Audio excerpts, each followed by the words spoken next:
ቀዳዳ ሆነች ሲሉ ሰቋር ተባለች። ቋር ኪዳነ ምሕረት ነው።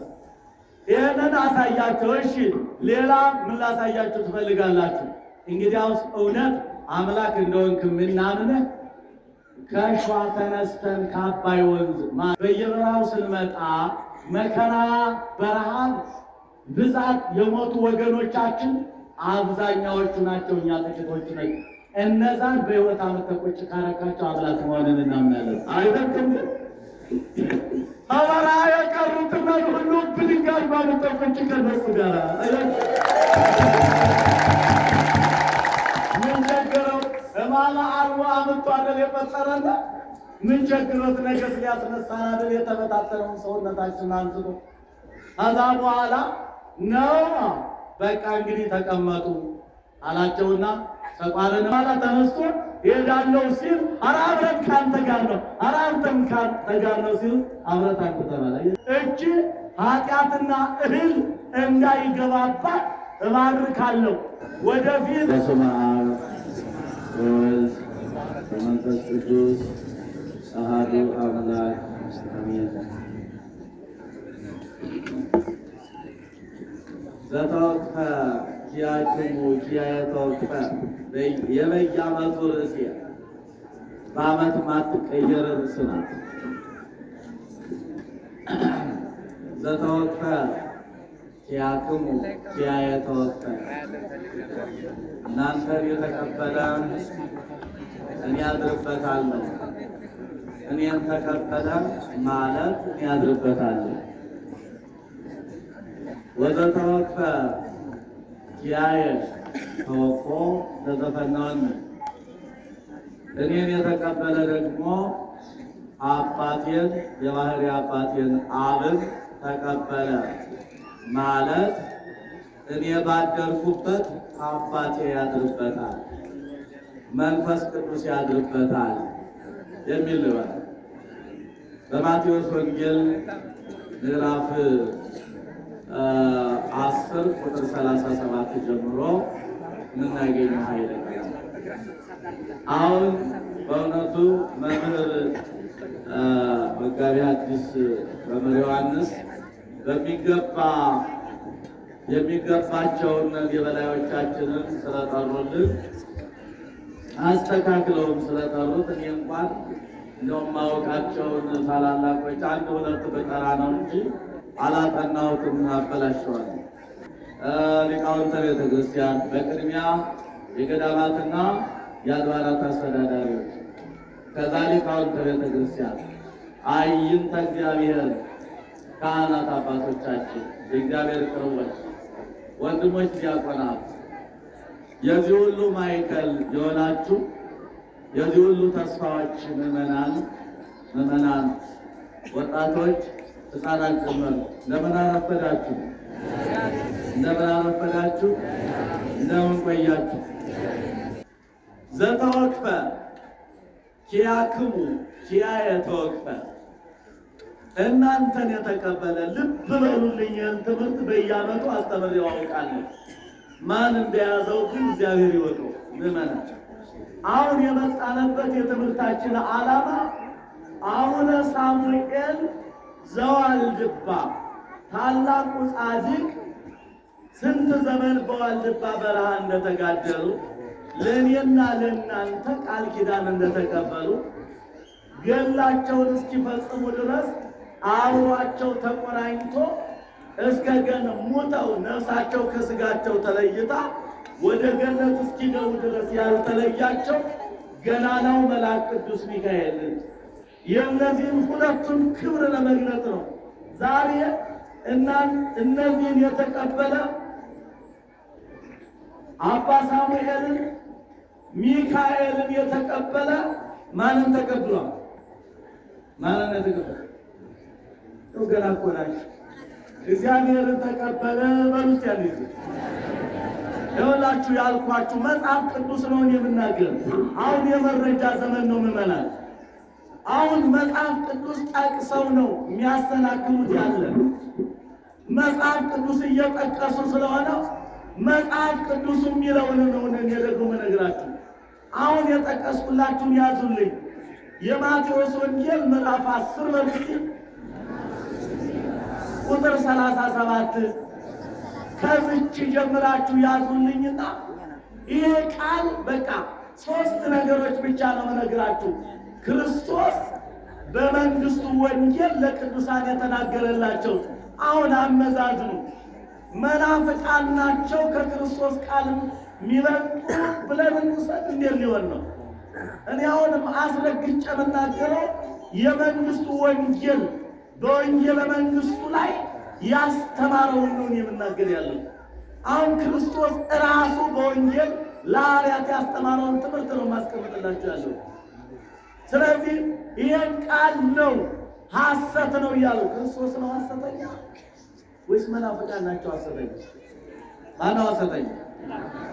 እንዴ አስቡ እንግዲህ ሁላችሁ የሚለው ሐዋርያት አላቸው 3 ዓመት ከ6 ወር ወይም ከመንፈቅ አስተምሮ በመጨረሻ ያስተላለፈው። ለምን? በዚህ ዘመን የሚነሱ ጠላቶች ቅዱሳንን የሱን ተከታዮች ቅዱሳንን ሐዋርያትን የሚጠሉ እንደሚነሱ ቀድሞ ስላወቀ በባህሪው የሚያውቅ አምላክ ነው። ሲፈጥራት ይህችን ዓለም አበጥሮ አንጠርጥሮ ማን እንደሆነ ወዳጇ ማን እንደሆነ ጠላቷ ቁጭ አድርጎ በቃ እንዲህ አይነቶች ይመጣሉ በዚህ ቃል መክቱ እያለ ያስተማረውን ቃል ነው። አሁን እነዚህ ጠላቶች እኒህን ጠላቶች ደግሞ የሚያስነሳቸው ዲያብሎስ ነው። ለምን? ከሰማይ ዲያብሎስ አንተን አላመሰግንም ብሎ ስለሄደ እና እሱን የሚያመሰግኑትን ደግሞ መቃወም ነው ስራው። ይህን ታውቃላችሁ? ክርስቶስን የሚያመሰግኑ መላእክትን ክርስቶስን የሚያመሰግኑ ወይም ይወርዳል ይወለዳል ብለው የሚያስተምሩ ነቢያትን ማሳረድ ማስቆረጥ ነበረ የዲያብሎስ ስራው። ከዛ ወርዶ ደግሞ ራሱንም ፈተነ፣ አንበረከከው። የባህሪ አምላክ ነው። እንዴት አድርጎ ይቻለው? ከልደቱ ጀምሮ እስከ ጥምቀቱ እስከ ስቅለቱ ድረስ አለ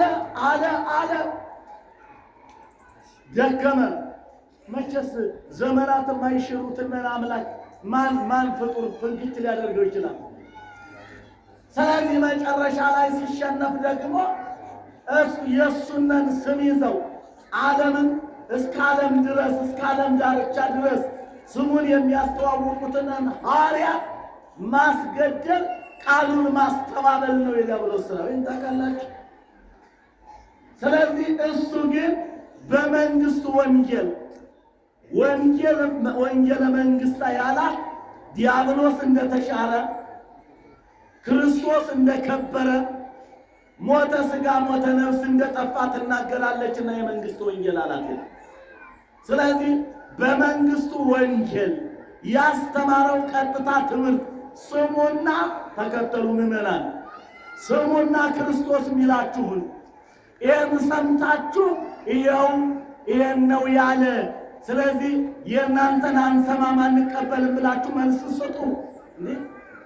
ስለዚህ ምንድን ነው የሚለው? እሱ አስተማራቸው በኋላ 3 ዓመት ከ6 ወር ወንጌልን አስተምሮ ወናውዴንወክሙ ከመ አባግዕ ማእከለ ተኩላት፣ በተኩላዎች ነገስታት፣ በተኩላዎች መኳንንት፣ በተኩላዎች መናፍቃን መካከል እልካችኋለሁ ብሏቸው አለ። ስለዚህ ምን አላቸው? እኔ አስተላልፋለሁ፣ እናንተን የተቀበላችሁ እኔን ተቀበለ ማለት እኔ አድርበታለሁ። እኔን የተቀበለ ደግሞ አባቴን ተቀበለ ማለት እኔ ባደርኩበት አባቴ መንፈስ ቅዱስ ያድርበታል አለ። እዚህ የበለጠ ቃላት ለማስረጃ ምዕመናን እስቲ አስቡት። እንግዲህ አሁን ማን ነው ክርስቶስን የተቀበለው? አሁን ክርስቶስን ተቀበሉ ኢየሱስን ተቀበሉ ቢሉ የሉ? እውነተኛውን ጻድቁንን እውነተኛውን መምህር የተቀበለ እሱ አለ። እሱ እነሆ እውነተኛው መምህር የሚያሰጠውን ዋጋ ይቀበላል ካለ በኋላ እኔን የባህሪ አምላክ ነቢይ ያነስለክሙ ነቢይን ያስነሳላችኋል ሲል ክርስቶስ ነቢይ ሆኖ አይደለም የነቢያት አባት ግን ፈጣሪ ነው። ምን ለማለት ነው? እንደ ነቢያት ትንቢት ይናገር ስለነበረ፣ እንደ ሐዋርያት ስለሰበከ፣ እንደ ሰማዕታት መከራ ተቀብሎ ስላሳየን ቅዱስ ጊዮርጊስ አባ ጊዮርጊስ ዘጋስጫ ዘበነቢያት ነቢይ ዘበሐዋርያት ሐዋርያ ዘበሰማዕታት አክሊል መምህር ይለዋል። አያችሁ፣ እንደ ነቢያት እሱ ሳያናገራቸው ነቢያት ይናገራሉ። ሲያናገራቸው ነው የሚናገሩ። እንደ ነቢያት ነቢይ ለነቢያት ትንቢትን ያናገረ ነቢይ ሆነ። ዘበሐዋርያት ሐዋርያ በሐዋርያት ደግሞ ሐዋርያ ሁኑ ያለ ዘበሰማዕታት አክሊል እነሆ በቀራንዮ ላይ መከራ ተቀብሎ መከራ የተቀበልኩላችሁን እኔ ዋጋ ላለማግኘት የኔ መከራ መቀበል የእናንተ መከራ ለማራቅ ካልሆነ እኔ ዕዳ በደል የለብኝም። እከብራል አልል ክቡር ነኝ፣ እጸድቅ አልል ጻድቅ ነኝ፣ መንግሥተ ሰማያትን አልመኝም በጀና። ስለዚህ እናንተ ግን እኔን አይታችሁ በቀራንዮ ያፈሰስኩትን ደም አይታችሁ ደማችሁን አፈሳችሁ መንግሥቴን ውረሱ ብሎ ለሰማዕታት በኩር የሆናቸው ይህን ለማለት ነው። ስለዚህ እኔ እውነተኛ የባህሪ አምላክ ጻድቅ ያለውን ሲተረጉ እውነተኛ የባህሪ አምላክ እኔ የምነግራችሁን ስሙ፣ እኔ የምነግራችሁን ያስተላለፍኩላችሁን ተቀበሏቸው ያልኳችሁን ጻድቃን ተቀበሉ፣ ከተቀበላችኋቸው እኔ በእናንተ አድራለሁ ብሎናል። ስለዚህ አያይዞ ምን ይላል? ስለ አምላከ ተክለ ሃይማኖት ስሙኝ፣ ይህን ቃል አያይዞ ነው የሚተረጉም ወንጌል። ስለ አምላከ ስለ አምላከ ተክለ ሃይማኖት ስለ አምላከ ገብረ መንፈስ ቅዱስ ብሎ እናንተን የተቀበል እዚህ ድገሙልኝ ምእመናን።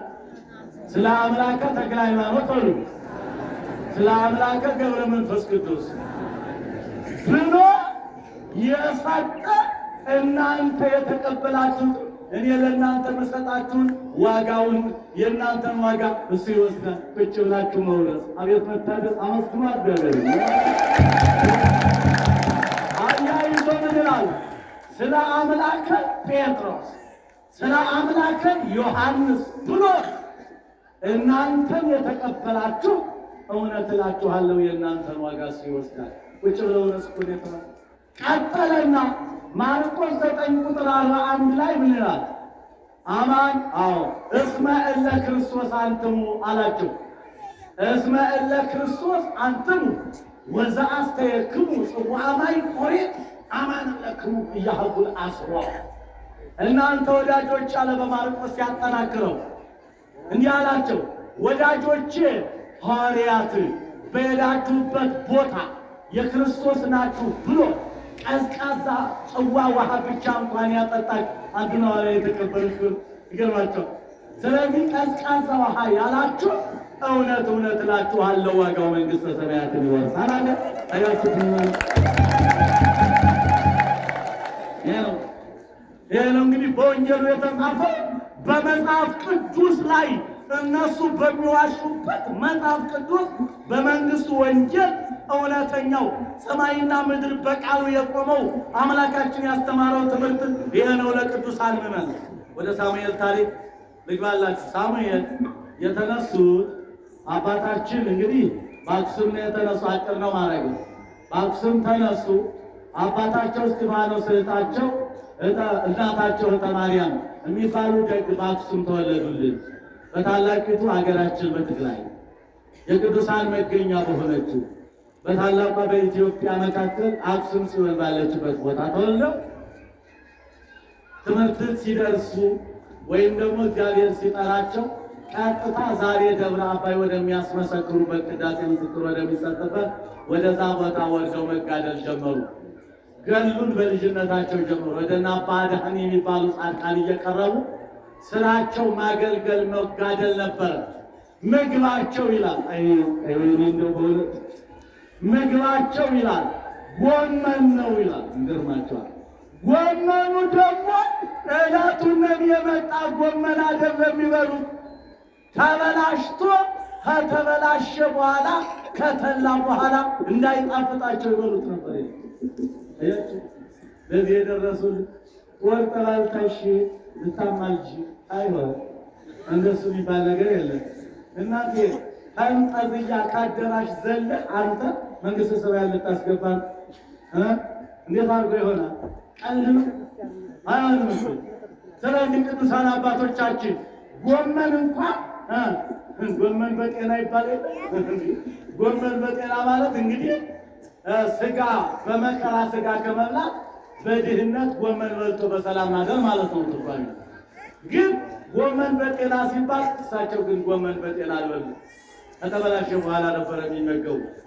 እንዲህ እያሉ በዋልድባ በረሃ መጀመሪያ የነበሩ ወገራ ነበሩ። ወገራ ብሉይ ከሐዲስ በእነ ሽኖ ሊባኖስ በእነ አንጠራ ሳሙኤል በዛ ቦታ ላይ እየተማሩ ተጋድሎውን ሲጋደሉ ከቆዩ በኋላ ወደ አንጠራ ሳሙኤል ጠራቸው። እቺ ዋልድባ ለመጀመሪያ ጊዜ ቅዱሳን ነበሩባት። ግን ቂጣ እየጋገሩ በዛ ላይ ይጋደሉ የነበሩ ቅዱሳን ነበሩና መልአኩ እየመጣ ቂጣውን ገልጦ ይጥልባቸዋል። በድንጋዩ ላይ በድንጋዩ ነው የሚጋገር ቂጣው በጠፍጣፋ ድንጋይ ያው እንጨት ሞልቶ ስለሆነ እኛም ጉባት አይሉታል። ልጆቹ ነን ወስደውን እናውቃለን። ቂጣ ጋግረን እናውቃለን። በድንጋይ ጋግረው እንበላለን ሲሉ መልአኩ ይመጣና ድንጋዩን ግልብጥ አልቆጣል ያደርግባቸዋል። ኧረ እንድነ ነገር አልገባንም እያሉ ሲኖሩ ከዚች ቦታ እህል አይበላም እያለ እየጠቆማቸው እነዚህ ካለፉ በኋላ ያቺ ቅድስት ቦታ የተባረከች ነበረችና አንድ ክፉ ሰው ገብረ ማርያም የሚባል ደግሞ የኛን ስም ይዞ አናዊ ገብረ ማርያም ይባላል። ከሃዲ ገብረ ማርያም ነው ስሙ። መጣና እች ቦታ የተቀደሰች ናት፣ አትታረስ አትወረስ እንዲሉት ማን ነው የሚያሳለና ገብቶ ዋልድባን እርሻ አረጋ። እርሻ አርጎ ብዙ ስራ ሲሰራበት ቆየ። ኋላ ግን እግዚአብሔር ገደለው ይላል። ያፈራውን ሀብት በሙሉ ሞካለ ከሱ ጋር ይላል። ባጭር ለማድረግ ነው። በኋላ ረከሰ ይችላል። እኛ ቅዱሳን ስለነበሩባት እሱ ግን አረከሳ። በዚህ ሰዓት ሳሙኤል ያሉ ወገራ ነው የነበሩ በመማር ላይ ተጋድለው ለብቃት ደርሰዋል። እስከ ነጽሮተ ስሉስ ቅዱስ እስከ ከዊነ እሳትነት ደርሰዋል አባታቸው። በዚህ ሰዓት ወደ አንጠራ ሳሙኤል በጸሎት ላይ እንዳሉ ጠራቸው እግዚአብሔር። አረ አብ ጠራ፣ አረ ወልድ ጠራ፣ አረ መንፈስ ቅዱስ ጠራ ሲሉ ምን ተባለ? አንጠራ ሳሙኤል ተባለ። ከዛ ናማ አላቸው። ና ወደዚህች ዋልድባ ና ምሰራው ስራ አለ አላቸው። ተነስተው ወርደው ዋልድባ ገቡ። ያን ገብረ ማርያም የሚባለው ያረከሳትን ለማስማረክ ነው። በላላቸው በል እንግዲህ በዛ ዛሬማ በዚህ እንስያ በላይ በነምራ በኩል ደግሞ ማይፍልሆ ወይም ደግሞ ትኩሷ በምትባለው በሶስቱ ወንዞች ተከልላለች። እጅ ኃጢአትና እህል እንዳይገባባት እባርካለሁ። ወደፊት ኢየሩሳሌም እንሄዳለን እያሉ የሚንገላቱት ወገኖች እንዳይንገላቱ ኢየሩሳሌምን ከዝቻ አድርጌላቸዋለሁ አላቸው።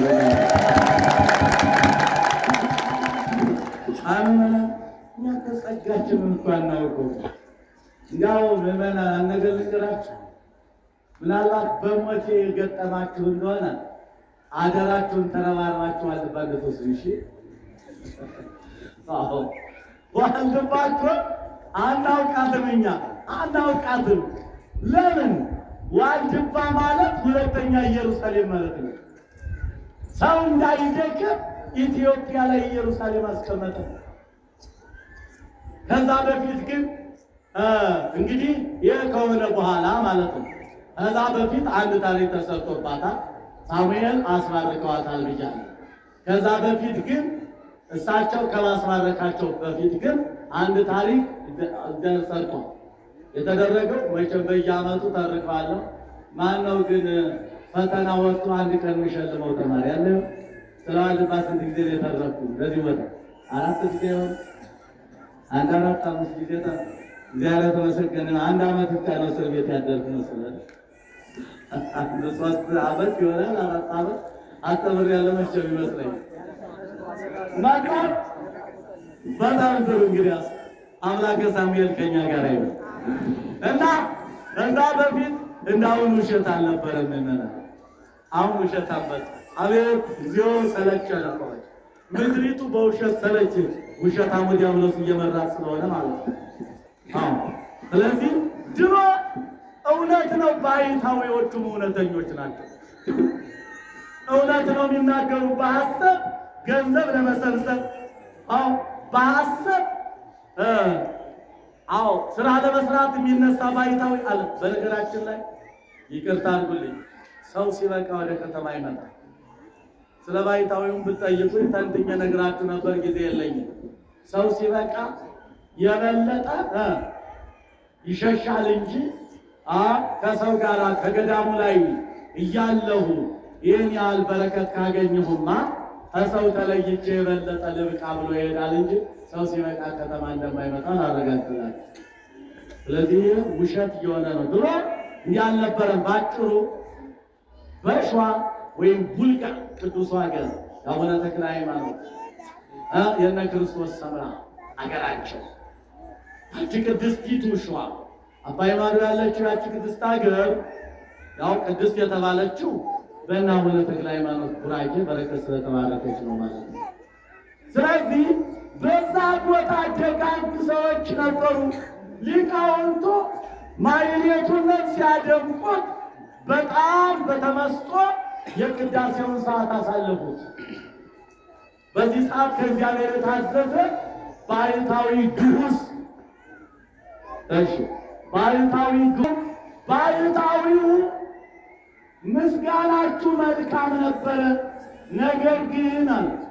ነገር ግን ሰዓት የቅዳሴው ሰዓት መጠቅለያው የቁርባኑ ማሳረጊያ ሰዓት ስላለፈባችሁ እግዚአብሔር ተቀይሟልና ኢየሩሳሌምን ካልሄዳችሁ አትድኑም፣ ፈርዶባችኋል አላቸው። ያ ቅዱስ ሕዝብ ብድግ አለና አባይ ማዶ በደቡብ ጎንደር በኩል አድርጎ ነው የመጣው። ወደ ሰሜን ጎንደር የመጣው በደቡብ ጎንደር በኩል አድርጎ ነው። ሲመጣ ቅዱስ ጎንደር እየተቀበለ አይብ በእንቅብ እያቀረበ አበላው። ደቡብ ጎንደር ምን አለ? አይብ በእንቅብ የሚባል ሀገር በዛ ሰይሞ መጣ ይላል። ሲወዚህ በኋላ አደኩበት ጀመሬ ልሰርቅ ያንኳን ረስቸዋለሁ። ስለዚህ ወደዚህ ጎንደር ማዕከላዊ ጎንደር እልፍ ብለው ጉዟቸው ወደ ዋልባ ነው የሚወስዳቸው። እነሱ ግን ኢየሩሳሌም ለመሄድ ነው። በመንገድ እየሞቱ እያለቁ እየመጡ ነው። ወገራ ሲደርሱ ወገራ ስያሜ ጀመሩ። ወገራ ማለት አንድ ሰው ሚስቱን ምን አባሽ ብሎ ሲገርፋት እንደ ቀድሞን አሁን ያስተነቀማጅሪ ቀድሞን ያልኩኝ አሁን እኩል ነው። ስለዚህ አሁን የሚነካም የለም የሚነካም የለም። ስለዚህ መጣት ገረፋት፣ ወገራት እኮ እናንተ አሉ እነዛ እንግዶች። እንዲያ ሲሉ ሀገሪቱ ወገራ ተባለች። ልሂድላቸው አጥራጥሩ ነው። ወደ ደባርቅ ሲሄዱ ክርስቶስ መቼስ ስራውን ድንቅ አይደለ? የእሱን ፍቅር ይዘው እየተከተሉ ስለነበረ በመንገድ የሚበላ ነገር ሰው ሲያገኙ ህዝብ ሲያገኙ ያስተናግዳቸዋል ጎንደር ደጉ። ነገር ግን በየመንገዱ ሩቅ መንገድ ስላለ መኪና ምንም ስላልነበረ ራብ ሲፈታቸው ምን አደረገ?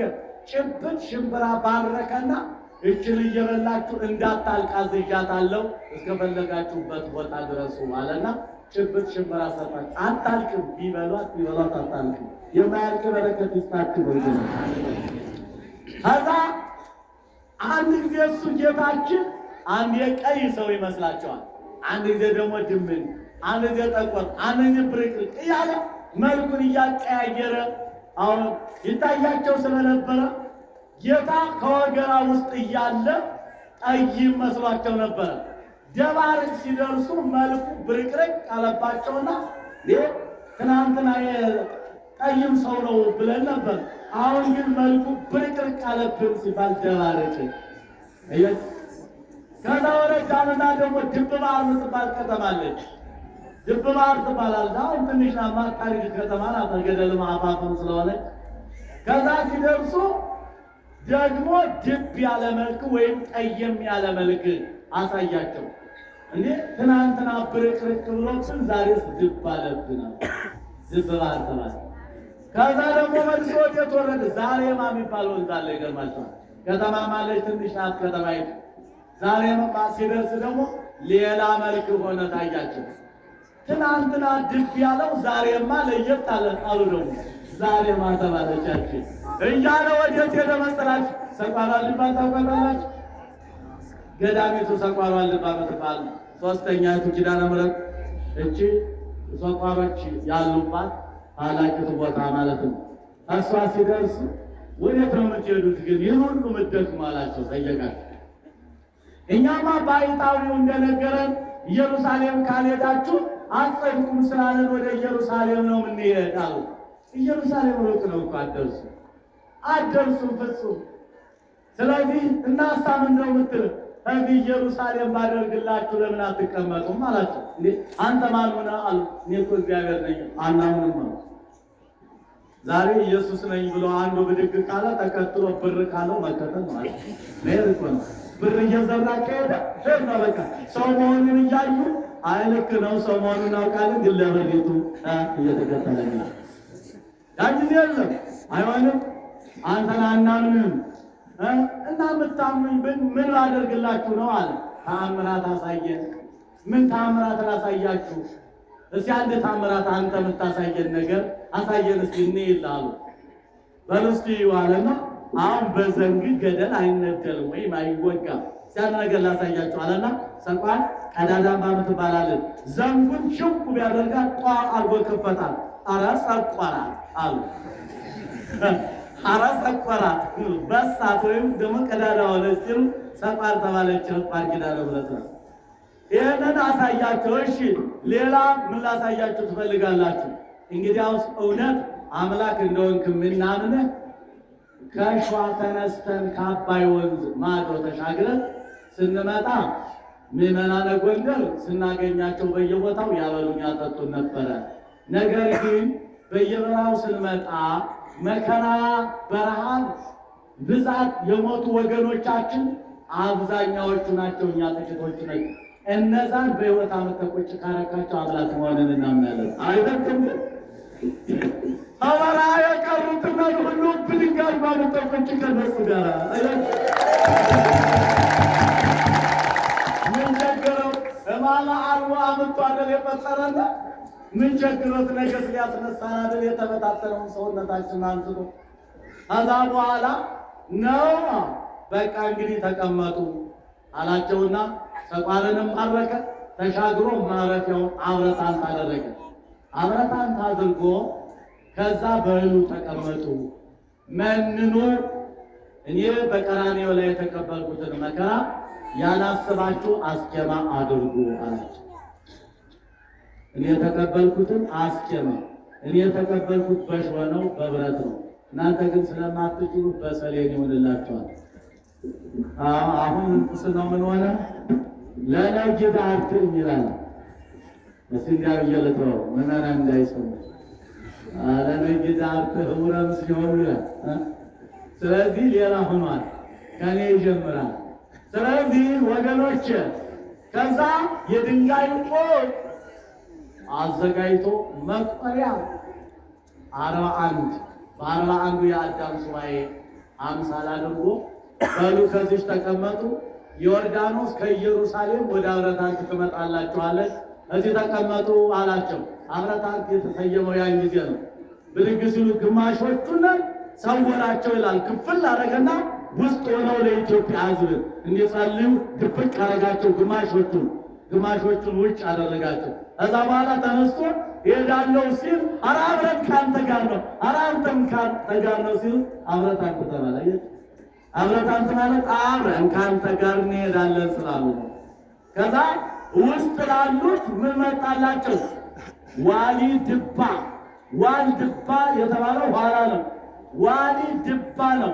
ዱባ ሚያህል ፍሬ ያላት ዋሊ የምትባል ዛፍ ከገነት አምጥቶ ውስጥ ያሉት እንዲመገቧት አድርጎ ኢትዮጵያ እስከ ዕለተ ምጽአት ጠላት ቢነሳባት መጨረሻ ላይ በውስጥ ያሉ እስከ ዕለተ ምጽአት ኢትዮጵያ ተጠብቃ እንድትኖር አደረገ።